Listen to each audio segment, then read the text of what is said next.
Tuhan, kami bersyukur Engkau adalah Allah yang memilih kami. Terima kasih Engkau sudah memilih kami sebelum dunia dijadikan untuk menjadi anak-anak Tuhan, untuk menerima anugerah keselamatan di dalam Yesus Kristus, untuk bisa beribadah bersama dengan umat Tuhan, dan juga untuk bisa melayani Tuhan di dalam kehidupan kami sehari-hari. Terima kasih Engkau sudah memilih kami, dan kami percaya Tuhan tidak menolak kami. Engkau begitu menerima kami yang berdosa ini, dan kami pun mau Tuhan untuk memperbaiki hidup kami hari lepas hari, dan saat ini pun Tuhan kami rindu untuk bisa mendengarkan firman Tuhan, untuk bisa merasakan kasih Tuhan dan perhatian Tuhan di dalam kehidupan kami. Berkatilah kami yang akan mendengarkan pembahasan firman Tuhan. Roh Kudus boleh menolong pengkhotbah, Roh Kudus boleh menolong setiap kami yang mendengarkan kebenaran firman Tuhan, sehingga firman Tuhan yang berkuasa itu boleh mengubahkan kehidupan kami. Di dalam nama Tuhan Yesus Kristus, Tuhan dan Juru Selamat kami yang hidup, kami sudah berdoa. Amin. Mari kita buka Alkitab kita dari Yakobus 3, ayat yang ke-13 sampai 18. Hari ini kita menghabiskan Yakobus pasal yang ketiga ya. Menyelesaikan Yakobus pasal ketiga, ayat 13 sampai 18 kita akan baca bergantian. Yakobus 3 ayat 13 sampai 18, saya dulu ya. Judul perikopnya hikmat yang dari atas. Siapakah di antara kamu yang bijak dan berbudi? Baiklah ia dengan cara hidup yang baik menyatakan perbuatannya oleh hikmat yang lahir dari kelemah lembutan.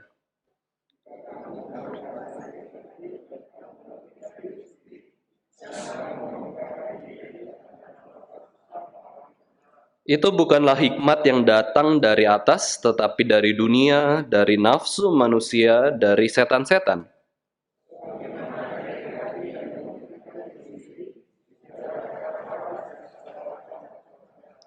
Tetapi hikmat yang dari atas adalah pertama-tama murni, selanjutnya pendamai, peramah, penurut, penuh belas kasihan, dan buah-buah yang baik, tidak memihak dan tidak munafik.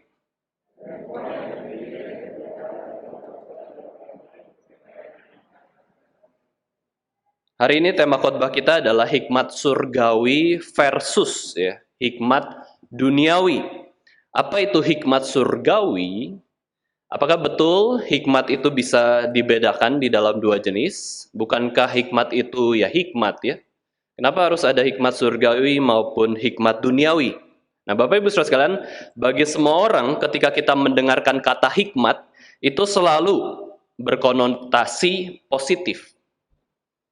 Ketika bicara hikmat, pasti pikirannya apik ya, indah, bagus. Tetapi ketika bicara hal lain, itu bisa negatif, bisa positif. Tetapi kalau bicara soal hikmat, itu pasti konotasinya positif. Tetapi ternyata waktu kita lihat Alkitab, Alkitab itu membedakan hikmat. Hikmat itu tidak selalu positif. Hikmat itu berkonotasi negatif juga. Itulah kenapa Yakobus katakan ada hikmat dari atas. Tapi ada hikmat dari mana? Dari dunia, dari manusia, dari setan pun punya hikmat. Ya, setan pun punya hikmat. Bicara soal hikmat dalam konotasi positif, pasti kita tahu bahwa itu hal yang penting dan indah. Hikmat yang berasal dari Tuhan sendiri dan hikmat yang seharusnya didambakan oleh setiap orang, yaitu hikmat yang positif. Hikmat di mana kita bisa melakukan sesuatu untuk menyenangkan Tuhan dan untuk kemuliaan Tuhan. Nah, bagaimana dengan hikmat dengan konotasi negatif? Itu kebalikannya. Hikmat itu konotasinya positif dan itu baik. Tetapi ketika ditambah hikmat dalam konotasi negatif, dalam arti yang negatif, itu sangat-sangat mengerikan. Ya, sangat-sangat mengerikan, sangat-sangat nggak penting, dan justru mencelakakan banyak orang. Sayangnya, Bapak Ibu Saudara sekalian, justru kebanyakan orang bukan mencari hikmat dari Allah, bukan mencari hikmat dari atas, melainkan hikmat duniawi yang dikejar. Hikmat dari diri manusia yang berdosa. Nah, sekarang Bapak Ibu Saudara kita akan melihat di Alkitab ada orang paling berhikmat di seluruh dunia, yaitu Raja Salomo. Ya, di dalam Alkitab Perjanjian Lama menjelaskan bahwa Raja Salomo ini punya hikmat yang tidak ada tandingannya dengan orang siapapun sezamannya, bahkan melebihi zamannya. Karena apa? Karena Salomo sebagai Raja Israel dan dia punya hikmat yang melampaui setiap orang. Nah, kenapa dia disebut sebagai orang paling berhikmat? Justru ketika dia beribadah kepada Tuhan. Jadi kita ingat ya kisah Raja Salomo ya. Tuhan itu menampakkan diri kepada Salomo waktu Salomo tertidur dan dia sedang setelah ibadah di Gibeon. Dia menjadi raja itu hatinya takut. Dia nggak yakin bisa memimpin kerajaan Israel. Tapi Raja Daud sendiri sudah menyerahkan kepemimpinan raja ini kepada Salomo. Dan Salomo di dalam kebingungannya, ketakutannya, bagaimana memasuki tahap yang baru, bagaimana dia menjadi Raja Israel, dia beribadah di Gibeon, dan ketika dia di Gibeon, dia tertidur. Kemudian bermimpi, dan di mimpi itu Tuhan menampakkan diri kepada Salomo, dan mengatakan satu kalimat yang luar biasa, yaitu apa? Salomo, mintalah apapun yang hendak kuberikan kepadamu. Ya, apapun yang kamu mau minta, mintalah kepadaku, akan kuberikan kepadamu. Salomo di dalam pergumulannya, ketakutannya, dan baru menjadi raja, Salomo ternyata meminta apa? Meminta hikmat. Nah, hikmat kenapa? Karena sebenarnya dia sudah berhikmat. Sebenarnya Tuhan sudah kasih hikmat dulu kepada Salomo sehingga Salomo bisa meminta hikmat. Nah, itu udah anugerah Tuhan dulu ya. Bukan karena usaha Salomo saya harus minta hikmat, bukan. Tetapi karena anugerah Tuhan yang membuat hatinya itu meminta sesuatu yang tepat di hati Tuhan. Hikmat Salomo membuat dia rasa kurang berhikmat. Nah, ini paradoks. Orang berhikmat rasa kurang berhikmat. Karena dia rasa kurang berhikmat, dia minta hikmat kepada Allah sumber hikmat. Dia nggak bisa memimpin kerajaan Israel. Maka dia minta hikmat karena dia rasa tidak bisa memimpin. Aneh ya. Hikmat itu membuat orang justru bergantung pada Tuhan. Hikmat membuat orang itu sadar, aku nggak bisa melakukan ini tanpa Tuhan. Hikmat bukan membuat orang, saya bisa kok melayani Tuhan dengan baik. Saya bisa kok jadi liturgis yang terbaik. Saya bisa jadi jemaat yang setia. Bukan. Hikmat itu dasarnya adalah kita justru merasa tidak mampu. Kecuali tanpa pertolongan Tuhan. Kecuali dengan pertolongan Tuhan ya. Dengan pertolongan Tuhan kita mampu. Tapi tanpa pertolongan Tuhan kita nggak akan siap melakukan apapun. Itu hikmat. Hikmat itu ada kerendahan hati. Hikmat itu yang dikatakan Yakobus ya. Di dalam firman Tuhan yang barusan kita baca. Hikmat itu lahir dari kelemah lembutan. Wah, ini suatu tema yang sangat indah sekali yang diberikan oleh Yakobus. Orang yang berhikmat yaitu orang yang berdoa minta hikmat karena merasa kurang hikmat. Orang berhikmat merasa dirinya bodoh. Orang berhikmat merasa dirinya tidak mampu. Orang berhikmat merasa dirinya tidak ada pengalaman di dalam melayani Tuhan, di dalam melakukan firman Tuhan. Wah, luar biasa ya. Yakobus katakan, apabila ada yang kekurangan hikmat, hendaklah ia minta pada Allah yang memberikan kepada semua orang dengan murah hati. Apabila kamu rasa kurang hikmat, kamu sudah berhikmat. Tidak ada orang berhikmat itu merasa dia hebat, saya sudah cukup berhikmat, saya sombong gitu. Ya nggak ada. Orang yang berhikmat itu rendah hati. Orang yang berhikmat anggap dirinya tidak berhikmat. Bukan hanya itu, kita bisa lihat bahwa Salomo itu bergantung pada Tuhan dan dia tidak minta apa-apa. Tidak minta macam-macam ya. Dia tidak minta kekayaan, ketenaran, keberhasilan. Dia minta agar mampu mengerjakan pekerjaan Tuhan. Jadi ini adalah hikmat Tuhan. Dia bisa mengerjakan pekerjaan Tuhan seturut yang Tuhan mau. Dia minta supaya bisa bertanggung jawab atas jabatan yang Tuhan berikan kepada Salomo. Setelah Salomo itu berdoa minta hikmat, hikmat Salomo di dalam Alkitab ya dijelaskan, setelah minta hikmat, Tuhan kasih suatu kasus yang begitu sulit, yaitu kisah yang sangat terkenal, yaitu antara Raja Salomo dengan dua perempuan sundal atau dua perempuan pelacur, yaitu di satu raja-raja ya.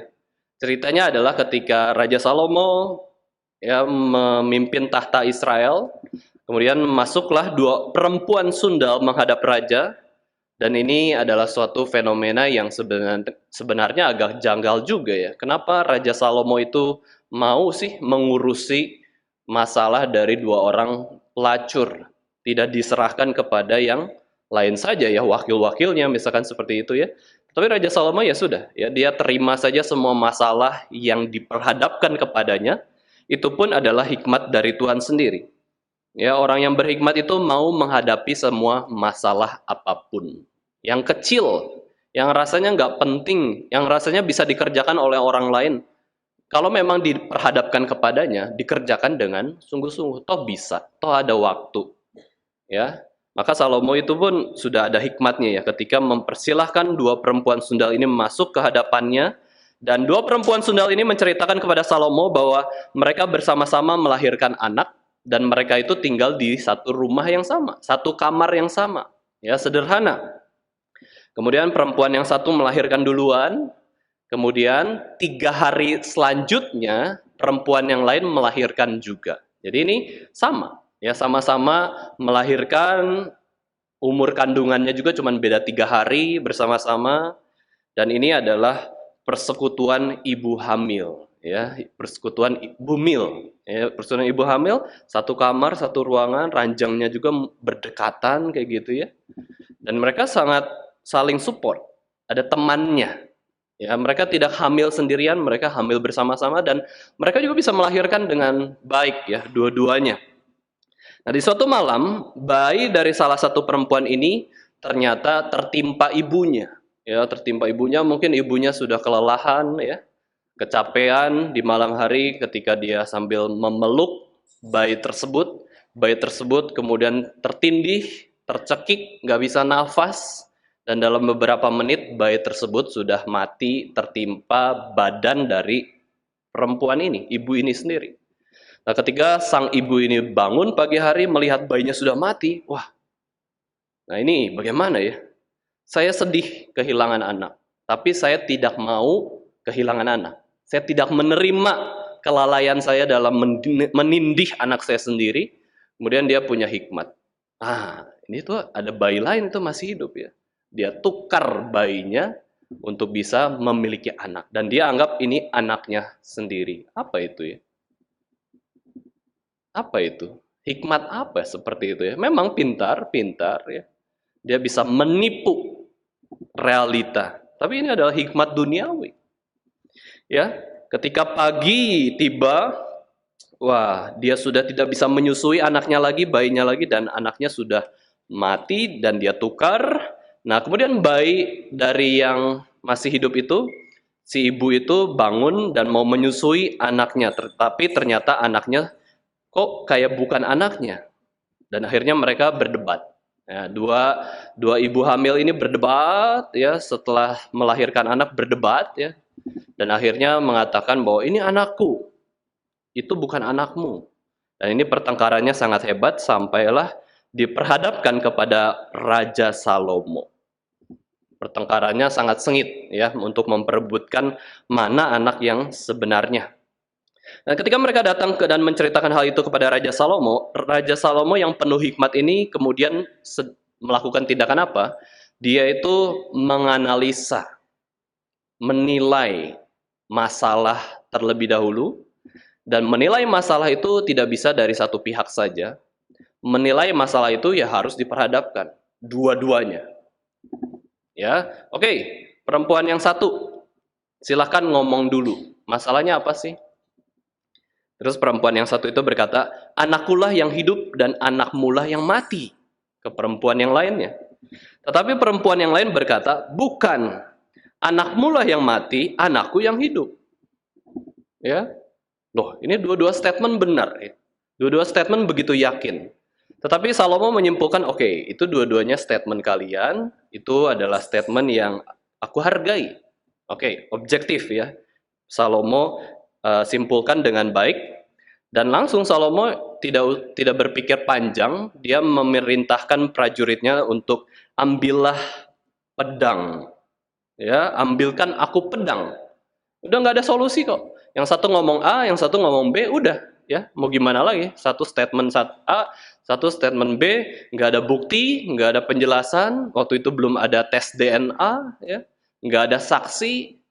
Salomo tiba-tiba memerintahkan untuk mengambil pedang, meyakinkan bahwa Salomo akan melakukan sesuatu dengan pedangnya. Dan ketika pedang tersebut diambil, Salomo memerintahkan bahwa penggalah bayi itu menjadi 2. Wah, aneh juga ya. Masa ada raja yang disuruh mengadili ya suatu perkara yang lagi rumit ya, disuruh membelah bayi tersebut. Bagi 2 yang masih hidup, setengah badan bawah kasih ke yang lain, setengah badan atas kasih yang lain, sudah impas. Ini kan kayak gojekan anak-anak gitu ya. Anak-anak yang nggak bisa mikir, ya udah bagi 2 aja bayinya, pecahin gitu ya, patahin, seolah-olah bayi itu masih bisa hidup. Tentu tidak. Kalau sudah dibelah, bayi itu mati. Ya, bagaimana? Ini apa sih? Ya, sebenarnya Salomo ini memang bukan ngomong asal ya. Ini adalah suatu hikmat, tetapi hikmat dalam konteks dia itu sedang menggertak. Menggertak sulit ya. Kita menggertak orang tuh kayak gimana ya? Kita jarang menggertak orang. Kita menggertak orang tuh bukan demi kebaikan orang, tapi demi kepentingan diri. Tapi Salomo ketika melihat permasalahan begitu pelik, dia menggertak. Bukan demi kepentingan Salomo. Kalau Salomo belah bayi pun, Salomo reputasinya sebagai raja pun aneh, akan turun. Akan dihina orang, raja yang kejam, raja yang jahat, raja yang tidak adil bukan? Tetapi Salomo katakan demikian. Demi apa? Demi kepentingan ibu itu supaya mereka itu bisa sadar ya, sadar bahwa Raja Salomo bisa melakukan apa saja untuk bisa menyelesaikan perkara sesuai dengan kemauan Salomo. Nah, di sini kita bisa lihat Salomo sudah muncul hikmatnya, dia bisa menyimpulkan masalah secara objektif. Aku percaya omongan kamu, aku percaya omongan kamu. Dia nggak curiga loh. Katanya kamu itu anakmu, kata yang lain itu anakmu. Ya sudah, oke, saya belah aja. Nggak ada yang mau ngaku kok. Ya. Salomo nggak cari-cari kebenarannya seperti apa. Salomo langsung lakukan supaya mereka itu muncul sifat aslinya. Dia simpulkan masalah, dia yakinkan, dan dia menggertak, ya, menggertak dengan tujuan yang baik. Dalam menyelesaikan masalah ini, Salomo itu memiliki hikmat yang luar biasa. Dia menyelesaikan seperti anak-anak. Ya, Salomo punya hikmat seperti anak-anak. Ada masalah, ya sudah, bagi 2 aja bayinya.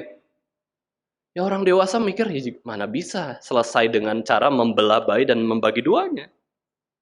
Tetapi Salomo menggertak. Bahasa Inggrisnya itu adalah bluffing ya. Bluffing ini adalah suatu tindakan yang dipakai negosiator untuk bernegosiasi. Kita suka kan di film-film itu orang itu bernegosiasi. Oke, antar kriminal dan polisi gitu ya. Oke, kamu harus serahkan Sandra itu atau kami akan bom misalkan. Ya, itu cuma menggertak doang, padahal nggak ada bomnya gitu ya. Padahal nggak ada peluru, nggak ada snipernya, nggak ada, cuma menggertak aja. Supaya Sandranya itu bisa didapatkan kembali dengan aman. Cuman menggertak. Ya. Salomo menggunakan teknik yang unik sekali di dalam pemerintahannya. Ketika 2 perempuan sundal itu langsung diperhadapkan dalam kondisi yang kritis, wah, ini raja bodoh ini, ya. Rajanya aneh, kita mau dapat keadilan, dapat kekejaman. Bayi ini akan dibelah. Mereka jadi bingung ya. Mereka kritis dalam kondisi yang mengagetkan, sehingga justru dalam kondisi tersebut 2 perempuan ini tuh nggak bisa memakai topeng. Ya, tidak bisa berdalih apapun, dan akhirnya mereka berespon secara spontan sesuai dengan jati dirinya. Perempuan yang satu katakan, jangan bunuh bayi itu. Sudahlah, nggak apa-apa, serahkan aja bayi itu kepada perempuan yang lain, yang penting bayi itu jangan mati. Tetapi perempuan yang lain katakan, udah ya nggak apa-apa, belah aja. Ya. Wong bayi saya udah mati, kamu juga supaya merasakan apa yang aku rasakan, Mati juga sama-sama bayi kamu ya. Bunuh saja tidak apa-apa supaya kami dua-duanya tidak kebagian bayi. Setelah itu Bapak Ibu sekalian, Raja Salomo katakan jangan bunuh bayi itu. Ya, jangan bunuh bayi itu. Berikanlah bayi yang hidup kepada perempuan yang melarang aku membunuh bayi itu, sebab perempuan itulah ibu yang asli. Nah, ini adalah hikmat di dalam memutuskan perkara yang adil. Ya, lalu bayi itu diserahkan kepada perempuan yang memiliki kasih kepada bayi yang mau dipenggal itu. Jadi Salomo punya teknik psikologi yang luar biasa. Seorang ibu pasti mengasihi bayinya sendiri kok. Nggak mungkin ketika seorang bayi yang mau dibunuh, si ibu itu ya udah nggak apa-apa, bunuh aja. Itu nggak mungkin. Jadi di sini Salomo ya menyelesaikan masalah yang sangat rumit ini hanya sebatas beberapa kalimat selesai, nggak lama ya. Inilah hikmat Tuhan. Hikmat Tuhan membuat Salomo itu bijaksana, memperkarakan dengan sesuai konteksnya. Dia juga memutuskan perkara dengan adil. Dan keputusan ini membuat seluruh Israel tahu bahwa Salomo memiliki hikmat dari Tuhan. Padahal hikmat menggertak seperti anak-anak. Dah belah bayinya, itu kan anak-anak banget. Anak-anak nggak tahu lah ya, cara menyelesaikan masalah, tapi justru Salomo pakai. Dan akhirnya seluruh orang Israel itu kagum, hormat kepada Raja Salomo dan melihat bahwa Salomo itu melakukan keadilan. Ya, seorang pemimpin memang harus melakukan keadilan. Apa itu keadilan? Yaitu melakukan yang layak untuk orang tersebut. Itu adil. Nggak harus sama rata. Ya Bapak Ibu sekalian, adil itu nggak harus sama rata. Dia dapat satu, yang lain dapat satu. Dia dapat kesempatan, yang lain dapat kesempatan. Itu nggak selalu adil. Adil itu diberikan kepada yang layak untuk mendapatkannya. Orang miskin layak ditolong, itu adil. Orang yang bersedih layak dihibur, itu adil. Ya, orang yang bekerja layak dihargai. Orang yang sungguh-sungguh pelayanan layak dihormati, itu adil. Tapi kalau kita lakukan sebaliknya, kita tidak adil. Nah, penafsir mengatakan bahwa ini mirip seperti pujian yang disampaikan pada Daud, ayah Salomo di dalam 2 Samuel 14 ayat 17. Perkataan Raja Daud tentu akan menenangkan hati, sebab seperti malaikat Allah. Demikianlah Tuanku Raja yang dapat membedakan apa yang baik dan yang jahat. Raja Daud apakah punya hikmat dari Tuhan? Punya. Ya, Daud punya hikmat. Dia bisa memutuskan perkara dengan baik, dengan adil. Dan Salomo juga dikatakan dia punya hikmat juga karena apa? Dia bisa membedakan yang baik dan jahat. Nah, ini hikmat ya. Hikmat tuh bisa membedakan dengan tepat, dengan objektif, membedakan yang baik, jahat, benar, salah, adil, tidak adil, dia bisa bedakan. Yaitu hikmat dari Tuhan. Apa yang membuat orang Israel kagum dan hormat kepada Raja Salomo? Yaitu hikmat Allah dalam diri Salomo. Wisdom to determine good and evil, right and wrong, justice and injustice. Akhirnya rakyat yang menghormati Salomo. Itulah contoh orang yang diberikan hikmat surgawi. Bapak Ibu saudara sekalian, apa sih hikmat tersebut? Apa sih hikmat surgawi itu? Atau kalau kita lihat dari asal katanya, hikmat itu kan kokma ya. Artinya apa hikmat itu? Yaitu dalam bahasa Ibrani adalah skill, kemampuan. Dan setiap orang itu dikasih skill atau kemampuan, maka setiap orang sebenarnya memiliki hikmat dari Tuhan. Kemampuan, keterampilan, lalu bukan saja itu, di dalam Ibrani, di dalam Alkitab itu, hikmat itu dikaitkan dengan kerendahan hati dan juga kelemah lembutan. Yakobus memberikan sebutan bagi hikmat itu adalah di dalam ayat yang kita bahas, yaitu hikmat yang lahir dari kelemah lembutan. Ini berarti orang yang sombong pasti bukan memiliki hikmat surgawi. Orang yang tidak lemah lembut, ya lemah lembut ini suatu kebajikan yang rumit juga ya. Lemah lembut kan bukan berarti tidak tegas, ya lemah lembut bukan berarti tidak berani ya. Tetapi lemah lembut ini bisa menempatkan diri harus tegas kepada orang yang perlu ditegaskan. Tetapi kepada orang yang harus diperhatikan, dia perhatikan. Nah, itu lemah lembut. Ya. Nah, orang yang tidak lemah lembut, orang yang tidak mengerti, tidak bersimpati, tidak perhatian itu bukan orang yang berhikmat surgawi. Kemudian bahasa Yunani dari hikmat adalah Sophia. Ya, Sophia apa artinya? Itu juga adalah kemampuan.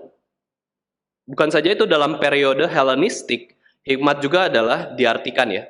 Hikmat itu sebagai pemahaman akan hal-hal yang materi ini dan juga hal-hal yang rohani sifatnya. Itu hikmat bagi orang-orang Yunani zaman Helenistik pada waktu itu. Jadi kita bisa lihat bahwa hikmat sendiri itu artinya apa? Praktis, bukan teoritis ya, hikmat itu. Ternyata hikmat itu adalah kemampuan, bisa terlihat orang ini berhikmat atau enggak. Dari hal apa? Dari pembicaraannya, dari cara bicaranya, dari cara pakaiannya, semua itu memunculkan atau menunjukkan hikmat yang di dalam diri manusia. Kemampuan untuk membedakan baik dan jahat, itu juga adalah hikmat. Nah, sekarang kita baca 1 Korintus 1 ayat 24. Mari kita lihat. Apa sih sebenarnya hikmat surgawi tersebut? 1 Korintus 1 ayat 24, kita baca, buka suara bersama-sama. 1, 2, 3. Tetapi untuk mereka yang dipanggil, baik orang Yahudi maupun orang bukan Yahudi, Kristus adalah kekuatan Allah dan hikmat Allah. Christ is the wisdom of God. Kristus adalah hikmat Allah bagi setiap orang yang percaya. Jadi hikmat sejati itu, ya, hikmat surgawi itu ada di dalam diri Yesus Kristus. Dan orang Kristen punya Yesus Kristus berarti seharusnya orang Kristen itu memiliki hikmat surgawi. Hikmat surgawi adalah di dalam Yesus Kristus sendiri. Namun orang Kristen ya menemukan hikmat sejati di dalam Kristus dan salib Kristus juga itu hanya karena anugerah Tuhan ya. Balik lagi. Satu sisi kita bisa mencari, bisa mendapatkan, bisa memperoleh pribadi Yesus Kristus, bisa percaya kepada Yesus Kristus, itu karena anugerah Tuhan. Setelah dapat, hikmat itu nggak akan hilang. Setelah dapat, hikmat itu akan ada, tetapi permasalahannya kita meningkatkan nggak hikmat kita itu? Meningkatkan nggak talenta kita itu? Ya, meningkatkan nggak kemampuan yang sudah Tuhan berikan pada kita untuk bisa mengerjakan keselamatan di dalam diri Yesus Kristus. Nah, itu tanggung jawab manusia. Maka kita berbeda-beda. Ada orang yang muda, tapi karena dia bertanggung jawab terhadap anugerah Tuhan, dia bisa lebih dewasa, lebih cepat dibandingkan dengan orang yang sudah berumur. Tapi orang yang berumur, sudah Kristen, tapi dia tidak menumbuhkan hikmatnya, ya dia akan menjadi orang Kristen yang tidak dewasa. Seorang teolog pernah mengatakan, when we speak about wisdom, we are speaking about Christ. Ketika kita bicara soal hikmat, hikmat itu sendiri kita bicara soal Yesus Kristus. Jadi si hikmat surgawi itu ada di dalam diri Yesus Kristus. Maka, apakah tindakan hikmat dalam kekristenan, Bapak Ibu Saudara sekalian, yaitu kita paling jelas ya, hikmat adalah takut akan Yesus Kristus. Kemampuan untuk takut akan Yesus Kristus, kemampuan untuk menghormati Yesus Kristus, kemampuan untuk melayani Yesus Kristus, itu adalah hikmat dari Tuhan. Sejauh kita takut akan Kristus, sebenarnya sejauh itulah hikmat orang Kristen. Nah, sekarang kita bahas Yakobus 3 ayat 13-18 ini. Di dalam perikop ini, Bapak Ibu Saudara sekalian, kita bisa bagi 3 bagian. Ayat 13 itu bicara soal hikmat surgawi. Ayat 14-16 itu bicara hikmat duniawi. Tetapi kemudian Yakobus membalikan lagi, ayat 17-18 bicara soal hikmat surgawi. Jadi 2 kali dia bicara hikmat surgawi, tetapi di tengahnya dia berikan contoh, ini hikmat duniawi.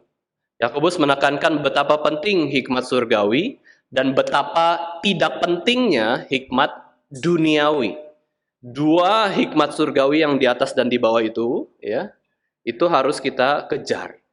Tetapi yang di tengah-tengah dari hikmat surgawi, yaitu adalah hikmat duniawi, itu harus ditolak. Itu yang Yakobus ingin sampaikan kepada pembacanya.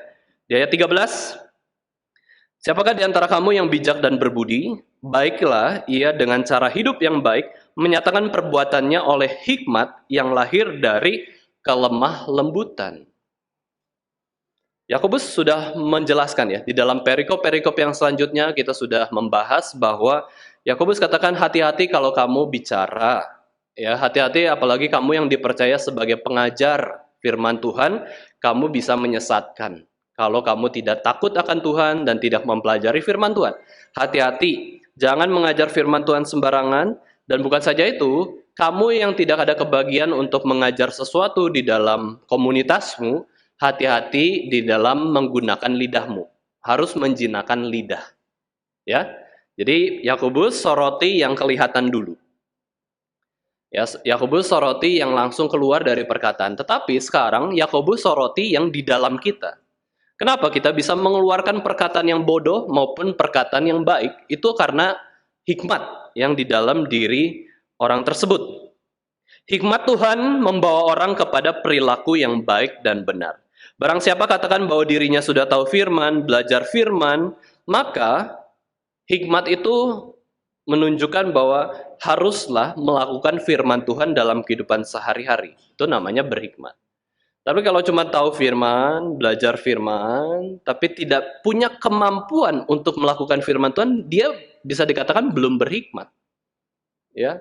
Tetapi hikmat itu dikatakan bahwa ketika sudah bisa melakukan firman Tuhan. Orang yang katanya sudah dewasa dalam Kristus, justru harus menunjukkan perbuatan kedewasaan dalam Kristus itu dalam hidup sehari-hari. Perbuatan manusia itu, atau buah manusia itu adalah perbuatannya, bukan saja itu menunjukkan iman seseorang, tetapi juga menunjukkan hikmat seseorang itu seperti apa, bagaimana. Jadi, tanpa perbuatan, iman kan mati kan ya. Iman tanpa perbuatan itu mati. Maka waktu kita melakukan sesuatu, itu sebenarnya menunjukkan iman kita. Iman yang hidup itu wujudnya seperti apa. Tetapi sebenarnya Yakobus juga katakan bahwa ketika kita melakukan sesuatu, itu menunjukkan hikmat kita seperti apa juga. Ya, bukan sekadar iman kita bagaimana. Kalau bicara soal iman, biasanya itu arahnya selalu kepada perilaku mungkin individu ya. Kita bisa bedakan lah. Perilaku yang muncul dari iman itu mungkin ketaatan kita secara pribadi, secara personal kepada Tuhan. Kita datang ibadah, kita beriman. Tetapi waktu kita berelasi dengan orang lain, Bapak Ibu Saudara sekalian ya, kita bisa berelasi dengan tepat, pandai menempatkan diri, aku ini siapa, dia itu siapa. Itu bisa kita katakan itu hikmat. Kalau iman kan langsunglah kepada Tuhan ya. Meskipun iman harusnya ada perbuatan yang nyata. Nah, ini kita bisa bedakan lah ya untuk sekedar membedakan hikmat ataupun iman yang di dalam diri kita. Itulah kenapa Yakobus katakan bila ada orang yang merasa kurang hikmat bisa minta kepada Bapa di surga yang segala sumber hikmat untuk bisa semakin berhikmat dalam kehidupan kita. Istilah yang unik adalah dari Yakobus ini meekness of wisdom atau hikmat yang lahir dari kelemah lembutan. Kelemah lembutan ini dikaitkan juga sebenarnya di dalam kerendahan hati. Orang yang lemah lembut pasti rendah hati. Ya, orang yang rendah hati dia juga bisa lemah lembut. Ini saling berkaitan, ya, kebajikan ini. Kalau dia rendah hati, dia bisa memperlakukan orang itu dengan tepat. Yang harus dihormati, dihormati. Yang harus dihina, dihina. Sesuai dengan firman Tuhan ya. Rasul Paulus pernah menasihati orang Kristen bahwa seharusnya hikmat kelembutan dan kerendahan hati ini dimiliki oleh orang Kristen. Paulus katakan demikian juga. Ya. Bukan saja itu, di dalam Salomo pun kita bisa lihat ada kelemah lembutan juga, ada kerendahan hati. Ya Salomo ya percaya-percaya aja apa yang diomongkan oleh dua perempuan itu kan ya. Kalau dia nggak percaya ya, dia pasti menolak. Masa sih itu anak kamu kayak gitu ya. Masa sih kayak gini kayak curiga-curiga gitu. Tetapi karena dia rendah hati, oke, dia rendah hati, dia terima, percaya apa yang dikatakan orang, dia lakukan dengan tepat ya konsekuensi-konsekuensi yang dikatakan orang tersebut, tapi dengan hikmat Tuhan juga, dengan lemah lembut juga, dengan ketegasan juga ya. Inilah yang ditonjolkan oleh Salomo maupun juga Rasul Paulus maupun juga Yakobus. Dan kalau kita lihat Yesus Kristus pun, Yesus Kristus itu juga punya hikmat dari kelemah lembutannya, dari kerendahan hatinya dia munculkan perilaku yang tepat. Paling contoh sederhana, paling mudah ya Bapak Ibu Saudara sekalian. Kepada perempuan Samaria, Yesus itu lembut sekali ya. Terus menegurnya secara halus. Dia tanya, ya panggillah suamimu. Oh saya nggak punya suami. Banyak ya, banyak laki-laki yang dia miliki kayak gitu ya. Dan di situ dia menegur dirinya sendiri dengan pertanyaan.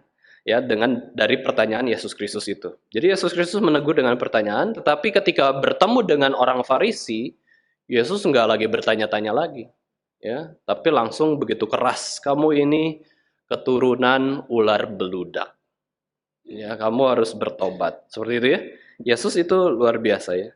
Nah, hikmat yang lemah lembut dan rendah hati semacam ini sangat bertentangan dengan kesombongan diri dan mementingkan diri sendiri. Jadi kita bisa tahu, kenapa kita bisa katakan orang itu berhikmat?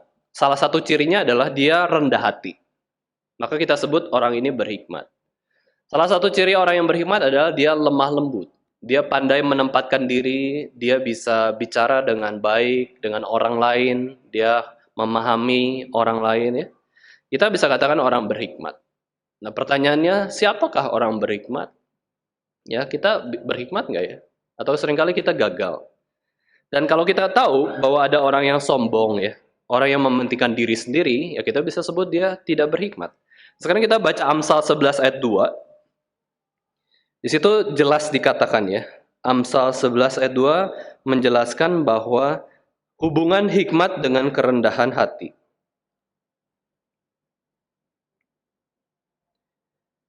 Mari kita baca bersama-sama, kita buka suara ya. Amsal 11 ayat 2. 1, 2, 3. Jikalau keangkuhan tiba, tiba juga cemooh. Tetapi hikmat ada pada orang yang rendah hati. Rendah hati sendiri hikmat. Tetapi di sini ditekankan orang yang rendah hati lebih banyak dapat hikmat. Hikmat itu ada pada orang yang rendah hati. Ini tidak bisa dipisahkan. Orang yang berhikmat pasti rendah hati, pasti lemah lembut. Sekarang kita bahas hikmat duniawi ayat 14 sampai 16 dari Yakobus 3. Saya bacakan ya. Jika kamu menaruh perasaan iri hati. Bahasa Inggrisnya itu adalah bitter jealousy. Iri hati yang pahit. Gitu ya. Dan kamu mementingkan diri sendiri, bahasa Inggrisnya lebih jelas yaitu apa? Self ambition. Kamu mementingkan diri sendiri berarti ambisi diri atau selfish ambition ya. Ambisi diri sendiri, keegoisan diri. Janganlah kamu memegahkan diri dan janganlah berdosa melawan kebenaran. Itu bukanlah hikmat yang datang dari atas, tetapi dari dunia, dari nafsu dunia, dari setan-setan. Sebab di mana ada iri hati dan mementingkan diri sendiri, di situ ada kekacauan dan segala macam perbuatan jahat. Waktu saya renungkan ayat 14, Bapak Ibu Saudara sekalian, saya rada bingung. Maksud Yakobus itu apa sih? Jika kamu iri hati, jika kamu mementingkan diri, jangan kamu memegahkan diri dan jangan berdusta melawan kebenaran. Seolah-olah kalimat pertama yang disebutkan Yakobus itu bukan jahat. Ya kan? Kamu lagi iri hati, kamu lagi mementingkan diri sendiri, jangan memegahkan diri, jangan berdosa. Ini seperti kalimat ini. Kalau lagi marah, ya, kalau kamu lagi marah, jangan sampai matahari terbenam. Berarti marah sendiri nggak selalu negatif, ya kan? Marah sendiri nggak selalu salah. Jika kamu marah, jangan sampai kamu mendendam, jangan sampai kamu melukai sesama. Berarti marah sendiri nggak apa-apa. Nah sekarang, jika kamu lagi iri hati, jika kamu lagi mementingkan diri sendiri, jangan sombong. Jangan berdusta melawan kebenaran. Maksudnya apa ya? Apa iri hati itu boleh? Apa punya selfish ambition itu boleh? Ya? Oh tidak. Ini Yakobus itu bukan seperti perkataan Yesus Kristus.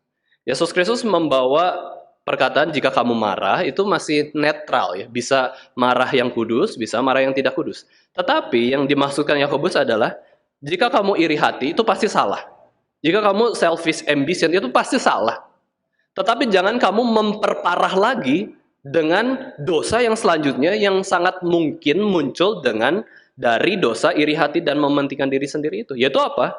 Kesombongan dan melawan kebenaran. Berdusta, memfitnah. Ya. Yang sudah parah dan salah yaitu iri hati dan kepahitan, ambisi mementingkan diri. Yakobus katakan jangan ditambah lagi. Stop di situ.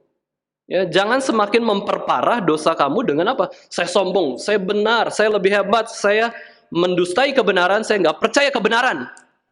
Apa itu kebenaran? Ini yang benar, aku yang benar. Jangan memperparah dosa kamu lagi. Ini adalah dosa yang berkaitan. Ya, hikmat duniawi adalah hikmat yang dipakai manusia demi diri sendiri dan bukan untuk Tuhan.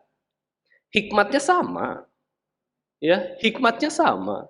Memangnya cuma pendeta yang bisa berkhotbah dalam arti berkhotbah ya, bukan materinya ya. Bukan materinya. Banyak kok yang khotbahnya lebih menarik pembawaannya.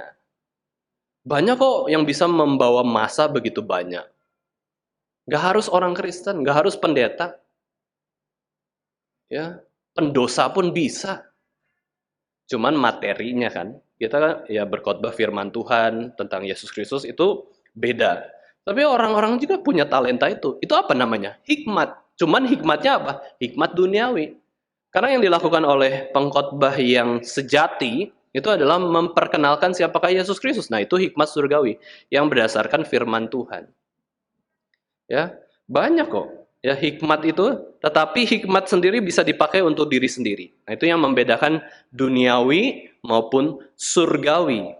Demi kemajuan siapa? Kemajuan gereja Tuhan, kemajuan pekerjaan Tuhan, atau kemajuan diri sendiri. Ya, ketenaran diri sendiri, keuntungan diri sendiri, nah itu adalah hikmat duniawi. Tapi untuk pekerjaan Tuhan, kerajaan sorga itu adalah hikmat surgawi. Dan cirinya apa? Orang yang memiliki hikmat surgawi itu rendah hati. Ya, rendah hati itu apa sih? Definisi rendah hati? Ya, definisi rendah hati ya bisa memuji orang lain, itu rendah hati. Ya, dia juga tidak mengambil kemuliaan Tuhan, itu rendah hati. Semua itu tahu bahwa semua anugerah Tuhan demi kemuliaan Tuhan. Ya, Roma 11 ayat 36 itu rendah hati. Dia nggak cari nama, dia low profile aja. Kalau bisa nggak ada namanya di bumi ini ya. Yesus yang pertama, aku yang paling terakhir. Itu rendah hati. Nggak penting aku ini. Yang penting Tuhan Yesus. Tapi justru karena memiliki kerendahan hati, Tuhan balikan itu. Paradoks. Tuhan membuat orang tersebut malah terkenal. Padahal dia nggak mau terkenal. Saya lihat pelayanan pendeta Stephen Tong, Bapak Ibu Saudara sekalian ya. Dia di gereja itu pernah juga jadi ya dalam tanda kutip junior ya, junior namanya juga baru lulus STH, baru lulus sekolah Alkitab, terus kemudian dipercaya menjadi dosen. Dia nggak cari masa enggak, dia cuma layani dengan baik. Jadi dosen yang terbaik. Kalau nggak diundang rapat, ya kan mulai iri hati ya. Para dosen-dosen itu iri hati. Kenapa sih mahasiswa senangnya sama pendeta Stephen Tong? Ya apa-apa patong. Akhirnya dosen tuh iri hati sama patong. Akhirnya sampai patong pun pas rapat dosen nggak diundang. Bayangin sesama dosen tapi nggak undang pendeta Stephen Tong. Lalu apa? Marah? Aku ini dosen. Cuek aja, low profile aja ya, nggak usah sih marah-marah. Aku dosen loh, masa nggak diundang rapat di STT? Kurang lebih kayak gitu ya. Nah, saya lihat juga bahwa ya itu kerendahan hati, nggak usah masalah. Di gereja namanya nggak dikenal orang, nggak masalah. Untuk apa sih dikenal ya? Kenapa sih orang, ayo, misalkan pemimpin atau pengurus ya atau hamba Tuhan, semua harus jemaat harus senang sama saya, ngapain? Ya, yang penting Tuhan senang sama kita, cukup. Nah, itu namanya rendah hati, low profile aja. Ya, nggak usah mejeng-mejeng gitu ya di atas. Ini karena perbuatan saya, gereja ini ada. Ya itu sombong ya. Nah, itu kan sombong ya. Nah, itu menyombongkan diri, memiliki ambisi egois. Itu adalah hikmat duniawi. Nah, hikmat duniawi, Bapak Ibu sekalian, selalu memikirkan kemajuan dirinya. Ya, kemajuan dirinya. Itu bahaya sekali. Ya. Kemajuan dirinya habis S1 apa? S2. Habis S2 apa? S3. Harus. Kata siapa harus? Ya. Kalau kata Tuhan baru kita setuju. Apalagi anak muda ya. Saya juga pernah mengalami gitu ya, Bapak Ibu sekalian. Saya harus berkembang ya, maju S1, S2, ya, menikah gitu ya. Menikah mungkin dianggap kemajuan kayak gitu ya. Terus S3, saya baru pikir-pikir lagi ya. Habis Vikaris ya, misal Vikaris ya. Vikaris kan nggak jelas ini berapa tahun ya. Kita dijanjikan sesuatu hal yang tidak tahu kapan. Kalau S1 4 tahun, S2 3 tahun, S3 2 tahun. Ya jelas ya, jenjang karirnya. Untuk naik ke jabatan karyawan, mungkin manajer ke direktur, mungkin ada jenjangnya. Tapi kemudian saya pikir-pikir, Vikaris nih kapan jadi pendetanya ya? Nggak jelas. Ya. Ada yang 4 tahun udah jadi pendeta, ada yang 7 tahun belum jadi pendeta, ada yang belasan tahun belum jadi pendeta. Di satu sisi kapan majunya, tapi bahaya. Ya, sifat itu bahaya. Karena apa? Dia memikirkan kemajuan diri, bukan kemajuan perkembangan Tuhan. Nggak apa-apa jadi vikaris terus selama-lamanya amin sampai mati, nggak apa-apa. Ya, nggak usah pengen terus naik jabatan, naik jabatan, naik jabatan. Apa sih? Itu hikmat duniawi. Karena dia mementingkan diri sendiri. Tetapi bagi Tuhan, Bapak Ibu sekalian, jabatan itu datangnya dari Tuhan sendiri. Dan kalau kita masih diberikan jabatan saat ini, masih kuliah, masih mahasiswa, masih pekerja biasa atau gimana, ya nggak apa-apa, terima aja. Tuhan yang atur seluruh hidup kita. Di dalam kedaulatan Allah, Tuhan mengatur semuanya. Maka kita akan belajar rendah hati aja, nggak usah lah. Yang menuntut, aku harus dapat yang layak untukku, gitu ya. Nggak harus. Justru kita harus belajar memperhatikan orang lain supaya mereka itu dapat yang layak untuk dirinya, diri mereka. Bukan merhatiin diri kita terus, diri kita sendiri. Itu hikmat duniawi. Ya. Apalagi di era digital saat ini, Bapak Ibu Saudara sekalian ya, kita sangat tergoda untuk memiliki hikmat duniawi. Follower Instagramnya berapa? Misalkan ya, saya pernah ada persekutuan pemuda lah waktu itu di Semarang. Terus ketika ditanya salah satu pemudi, ya, followernya berapa? 1.000. Wah, langsung tepuk tangan semua. Ya, woi 1.000 nih. Padahal pemudi biasa gitu ya. Saya baru pikir-pikir lagi, emang kalau followernya banyak itu selalu menjadi tenar gitu ya, menjadi lebih hebat. Ya enggak juga kan ya. Ya, enggak juga. Followernya lebih banyak, likes-nya lebih banyak ya, subscribernya lebih banyak ya. Itu enggak harus. Itu mengejar diri, mengejar kebahagiaan diri, bukan kebahagiaan Tuhan. Itu bahaya. Bukan saja itu, media sosial itu sangat bahaya karena banyak orang mencari kesombongan dengan membuat konten, membuat post foto, video, supaya apa? Supaya dilihat orang. Melihat lagi kepada diri, balik lagi kepada diri. Like-nya begitu banyak, dapat kesombongan. Hebat loh. Ya. Buat konten-konten berbahaya. Pernah ya para pemuda bikin konten-konten bahaya, merekam apalah ya waktu itu sampai kecelakaan ya, mati, jatuh dari tebing dan lain-lain. Supaya apa? Supaya dipuji orang berani. Nah, itu ya bahaya sekali. Zaman sekarang media sosial itu membuat kita lebih memiliki hikmat duniawi daripada hikmat surgawi.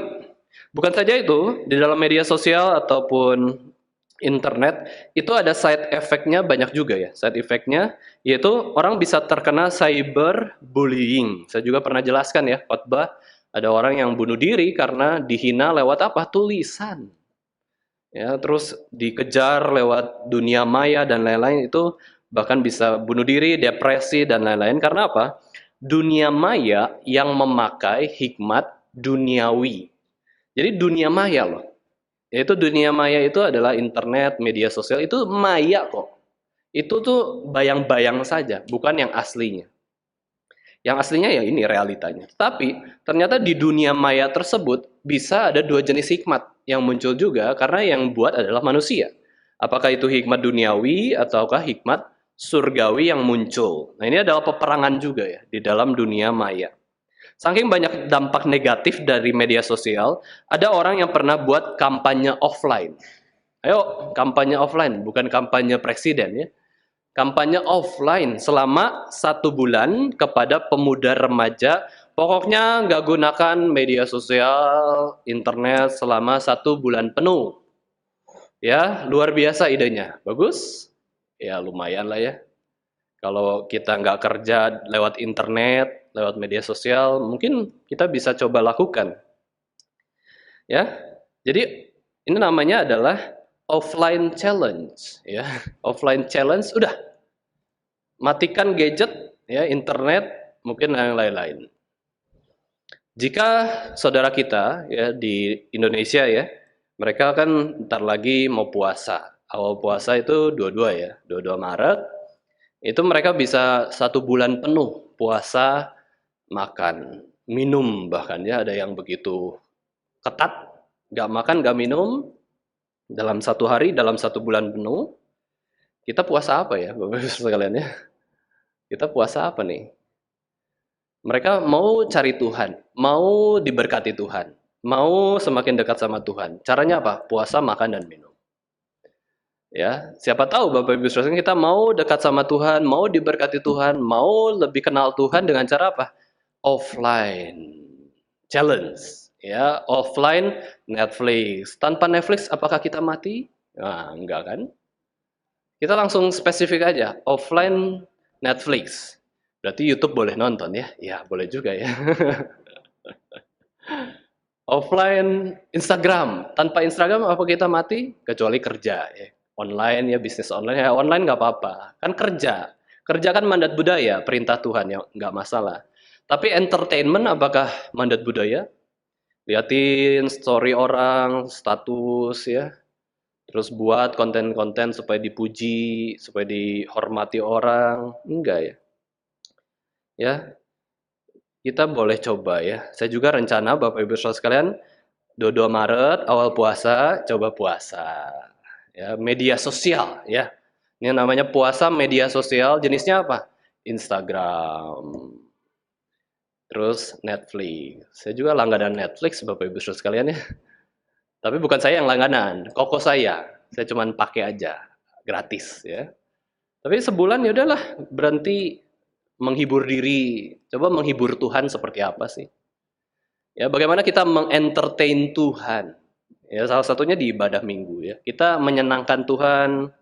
Saya coba ya 22 Maret sampai April sebulan puasa Instagram. Saya nggak kerja lewat Instagram ya. Saya nggak kerja lewat Instagram, nggak kerja lewat Netflix, nggak kerja lewat game ya.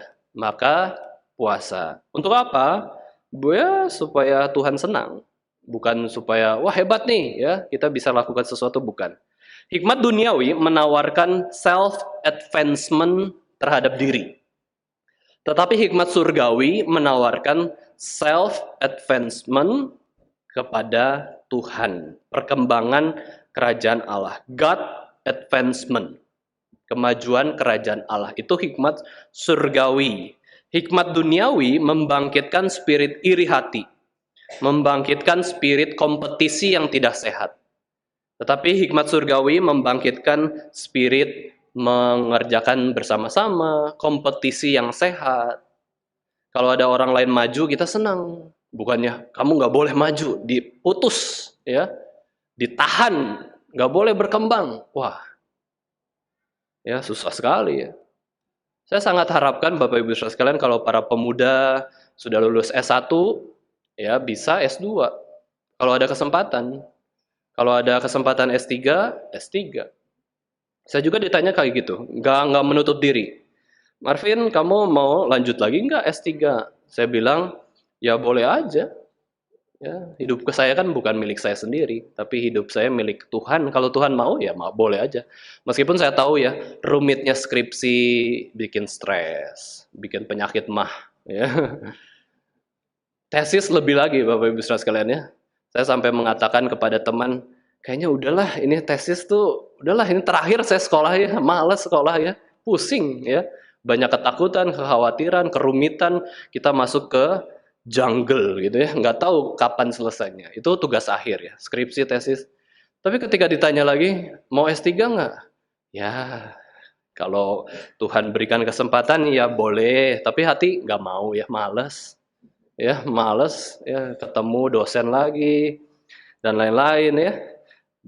Masuk ke kekhawatiran lagi ya, terus banyak biaya yang keluar misalkan ya. Tapi kalau Tuhan mau, kita mau. Kalau Tuhan tidak mau, kita tidak mau. Sudah, ya, hidup kita tidak usah rumit-rumit ya, Bapak Ibu Saudara sekalian ya. Nah, akhirnya saya bilang, bagaimana menjawabnya? Ya boleh kalau ada kesempatan, tapi kayaknya nikah dulu deh ya. Nanti kalau S3 nggak nikah-nikah ya. Nikah dulu, nanti lihat situasi kondisi, kalau ada kesempatan bolehlah lanjut di STTRI, Kemayoran, sudah ada S3 ya di sana. Nah, hikmat duniawi itu memajukan diri bukan untuk pekerjaan Allah, tapi untuk diri sendiri. Tetapi hikmat surgawi memajukan pekerjaan Allah. Hikmat duniawi disebutnya lebih mengerikan lagi, Bapak Ibu Saudara sekalian, para teolog itu mengatakan itu adalah demonic wisdom. Itu adalah faith of demons. Itu adalah wisdom of demons. Itu hikmat duniawi. Iblis berhikmat, tapi hikmat duniawi. Orang non-Kristen berhikmat, tapi hikmat duniawi. Ya, itu adalah hikmat yang kedagingan, hikmat dari iblis sendiri. Hikmat yang berada di luar Kristus dan tidak memuliakan Kristus itu adalah hikmat duniawi, demonic wisdom. Maka kita harus hati-hati. Kita baca Yeskiel 28 ayat 2-10. Ini kalau yang ikut Bible reading di GRI Yogyakarta pasti sudah membacanya. Saya begitu kaget juga ya membaca ayat ini. Yeskiel 28 ayat 2-10. Ini adalah salah satu orang yang memiliki hikmat duniawi. Ya, Tuhan kasih hukuman kepada dia. Kita baca bergantian, saya baca ayat 2, lalu Bapak Ibu Saudara sekalian ayat 3 ya. Yeskiel 28 ya, 28 ayat 2-10. Hai anak manusia, katakanlah kepada Raja Tirus, beginilah firman Tuhan Allah, karena engkau menjadi tinggi hati dan berkata, aku adalah Allah, aku duduk di tahta Allah di tengah-tengah lautan, padahal engkau adalah manusia, bukanlah Allah, walau hatimu menempatkan diri sama dengan Allah. Silakan.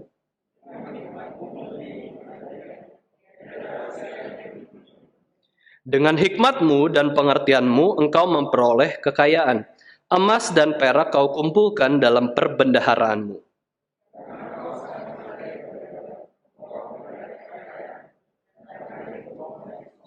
Oleh sebab itu beginilah firman Tuhan Allah, karena hatimu menempatkan diri sama dengan Allah,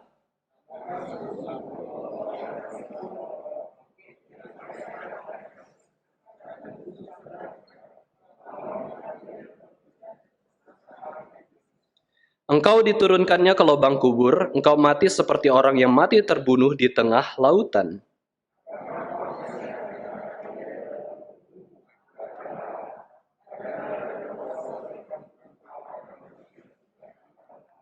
Engkau akan mati seperti orang tak bersunat oleh tangan orang asing, sebab aku yang mengatakannya. Demikianlah firman Tuhan Allah. Raja Tirus adalah penguasa lautan.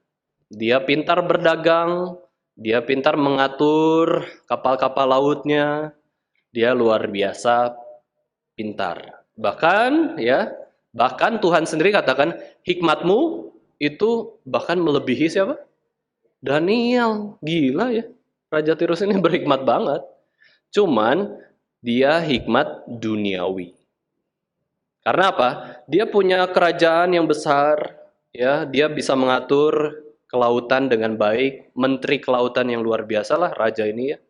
Dia berdagang, kaya, pinter, ya, bisa memimpin rakyatnya dengan baik. Ternyata ujung-ujungnya adalah untuk self advancement, diri. Saya jadi sombong, bahkan mengatakan kalimat ini ya. Ini sudah keterlaluan. Aku adalah Allah. I am the God. I am God.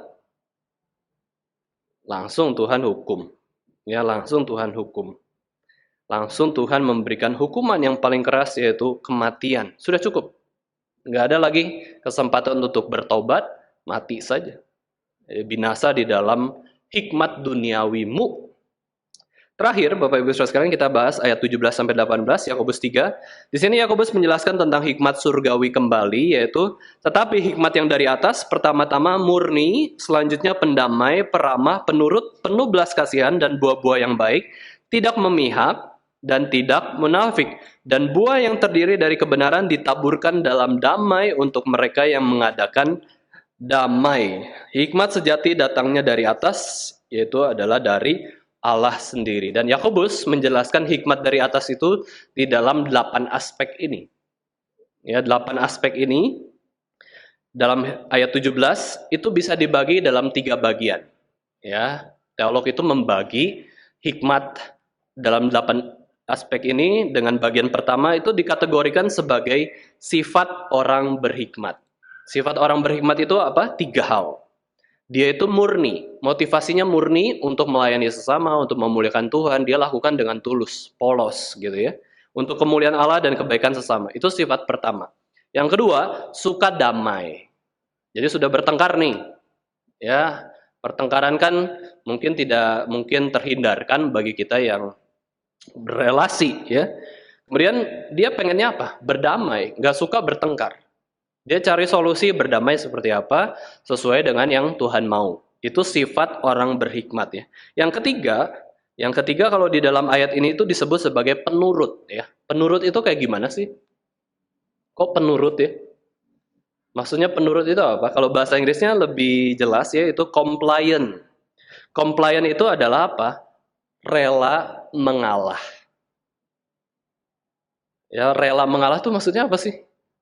Kalau ada 2 hal ya, orang baik dengan orang baik terus diskusi untuk mengambil satu keputusan, dia tuh rela ngalah. Ya udah, keputusan yang kamu lakukan. Misalkan ambil contoh ya. Saya diskusi sama pengurus ya. Mau makan di mana? Ya, mau makan di mana nih? Habis master class gitu ya. Makan di sini yuk. Saya udah setuju. Oke, di situ. Tiba-tiba pengurus berubah arah. Ah, di sini aja. Berubah ya. Berubah. Berarti ada 2 pilihan nih. Saya udah setuju di situ, gitu ya. Saya udah setuju di situ, pengen makan situ, terus berubah arah sini. Harus apa? Mengalah. Itu namanya penurut. Penurut itu ngalah aja. Oke, ngalah. Kok dua-duanya baik kok? Nggak ada masalah. Memang aku pengennya di situ. Tapi kalau ada pilihan lain ya oke juga dan nggak masalah. Itu nggak masalah ya. Itu penurut, compliant, rela mengalah. Easy to be entreated. Itu bahasa Inggris yang lain, yaitu mudah untuk dibujuk. Bukan berarti dia itu plan ya. Dia dibujuk, ayo datang, PA, mau nurut. Itu mengalah terhadap diri sendiri yang males ya. Ayo pelayanan, ayo ikut katekisasi, ayo nurut. Ini baik kan? Hal yang baik, ayo nurut. Itu mengalah, itu nurut. Nah ini orangnya berhikmat loh. Dikasih tahu yang baik, ayo latihan yang baik, nurut. Wah luar biasa ya. Bapak Ibu Saudara sekalian, saya pernah mengabarkan Injil kepada tukang jus es buah di Solo ya. Saya sudah injili beliau, sudah kasih traktat, ya seperti biasa. Orang tersebut nggak terlalu peduli lah siapa juru selamat ya, atau siapa Tuhan Yesus ya. Cuman ya aja, tapi sudah kasih traktat. Terus waktu ngobrol soal, dia tanya, menikahnya kapan? Ini ibu-ibu ya, ibu-ibu. Menikahnya kapan? Oh nanti, udah ada tanggalnya. Oh ya, semoga lancar ya. Saya doakan supaya langgeng, supaya baik. Ya, didoakan dengan baik. Terus ada satu nasihat yang dia kasih tahu ke saya. Kalau dalam relasi suami istri, yang penting apa sih? Yang penting itu mengalah. Saya pegang nasihatnya ini, mengalah. Oh ngalah ya, ngalah tuh apa ya? Terus saya pikir-pikir, ternyata ada di dalam Alkitab seperti ini. Oh mengalah tuh kalau 2 kondisi yang sama-sama baik, yang satu coba ngalah lah. Saya kadang-kadang sama pacar atau tunangan saya kan, Kadang-kadang suka doa ya, kadang-kadang ya, sering lah doa malam itu saling tunjuk. Kamulah yang doa. Enggak, males, kamu aja yang doa. Saya males ya, waduh, hamba Tuhan kok males berdoa ya. Nah ini apa? Mengalah aja. Akhirnya kita buat peraturan ya. Kalau kita doa malam, kalau sudah kamu, gantian saya. Jadi gantian adil ya. Jangan kebanyakan saya yang doa malam terus ya. Jangan kebanyakan kamu yang doa malam. Tapi kalau dia lagi males berdoa gitu ya udah ngalah aja. Saya yang doa, nggak apa-apa kayak gitu ya. Nah itu mengalah ya, mengalah itu suatu hal firman Tuhan juga. Tapi kepada hal yang benar-benar dua-duanya baik ya. Ya, dua-duanya baik daripada ribut, ngalah aja udah. Ya, daripada ribut, dua-duanya baik kok. Tapi kalau kepada yang salah, ajaran yang salah jangan ngalah ya. Ya udah, nggak apa-apa lah ya. Jangan ya. Kepada prinsip kebenaran Alkitab jangan ngalah. Ya justru harus nyatakan. Nyatakan dengan lemah lembut juga, jangan dengan paksaan ya. Kemudian ini bagian selanjutnya adalah penuh kemurahan hati ya. Penuh kemurahan hati ya, ramah. Oh sorry ya, ini kelewatan. Ramah ya. Jadi ini sifat orang berhikmat, murni, suka damai, peramah. Ya, tiga hal ini. Itu sifat. Lalu tindakan orang berhikmat yaitu apa? Penurut, penuh kemurahan hati, dan juga penuh dengan buah kebaikan. Itu tiga lagi kan ya? Itu dibagi kelompoknya. Ini tindakan orang berhikmat. Jadi sifat orang berhikmat tiga. Tindakan orang berhikmat tiga. Nah yang bagian ketiga terakhir ini dikategorikan sebagai prinsip orang berhikmat. Yaitu apa? Tidak mudah goyah. Tidak mudah goyah di dalam kebenaran firman Tuhan, ajaran, stabil ya. Tidak berubah-ubah, dia kokoh imannya. Kemudian tidak munafik, atau dia tuh sungguh-sungguh melakukan sesuatu. Ya dia tulus melakukan sesuatu ya. Nah ini adalah prinsip orang berhikmat. Jadi kesimpulannya, hikmat surgawi pasti mencerminkan sifat-sifat Allah. Ya, hikmat surgawi menunjukkan kekudusan Allah, kasih Allah, kedaulatan Allah, kelemah lembutan Allah, dan kerendahan hati Allah. Dan hal itulah yang ingin agar kita tuh memancarkan di dalam kehidupan sehari-hari. Tuhan ingin kita seperti itu. Orang yang memiliki hikmat surgawi mirip seperti peran Roh Kudus, yaitu pembawa damai. Hikmat surgawi dan hikmat duniawi. Ya, kita hari ini pelajari demikian. Itu sudah sangat jelas perbedaannya, beda naturnya, beda tujuannya, beda kepentingannya. Dan inilah dua jenis hikmat. Ternyata hikmat bukan selalu berkonotasi positif, tetapi ada hikmat yang kudus, ada hikmat yang tidak kudus. Hikmat Allah atau hikmat iblis. Nah sekarang mari kita pilih. Kita mementingkan kepentingan siapa sih dalam kehidupan kita? Kepentingan orang, kepentingan Tuhan, atau seringkali kepentingan nama kita sendiri, diri kita sendiri. Ya, kita harus memilih untuk kemajuan kerajaan Allah atau kerajaan diri. Mari kita sama-sama berdoa, Bapak Ibu Saudara sekalian, supaya kita boleh mendapatkan hikmat surgawi dari Tuhan. Dan Alkitab katakan buah dari anak-anak Allah, buah dari orang-orang yang sudah dibenarkan oleh darah Yesus Kristus adalah hikmat surgawi. Ya kiranya kita boleh terus melakukan pelayanan kepada Tuhan yang menyenangkan Tuhan. Dan menutup khotbah ini, mari kita sama-sama baca Amsal 3 ayat 13 sampai 18. Amsal 3 ayat 13 sampai 18 ini adalah hal yang baik ya bagi orang yang berhikmat. Kita baca buka suara ya. Amsal 3 ayat 13 sampai 18. 1, 2, 3. Berbahagialah orang yang mendapat hikmat, orang yang memperoleh kepandaian, karena keuntungannya melebihi keuntungan perak, dan hasilnya melebihi emas. Ia lebih berharga daripada permata, apapun yang kau inginkan tidak dapat menyamainya. Umur panjang ada di tangan kanannya, di tangan kirinya kekayaan dan kehormatan. Jalannya adalah jalan penuh bahagia, segala jalannya sejahtera semata-mata. Ia menjadi pohon kehidupan bagi orang yang memegangnya. Siapa yang berpegang padanya akan disebut berbahagia. Mari kita sama-sama berdoa. Bapa kami yang ada di surga, ampunilah Tuhan segala dosa-dosa kami, segala kelemahan kami. Kami adalah manusia yang sudah Tuhan ciptakan, tetapi kami begitu banyak melakukan dosa. Seringkali kami hanya memikirkan diri kami sendiri, bukan memikirkan orang lain, bukan mementingkan kerajaan Allah.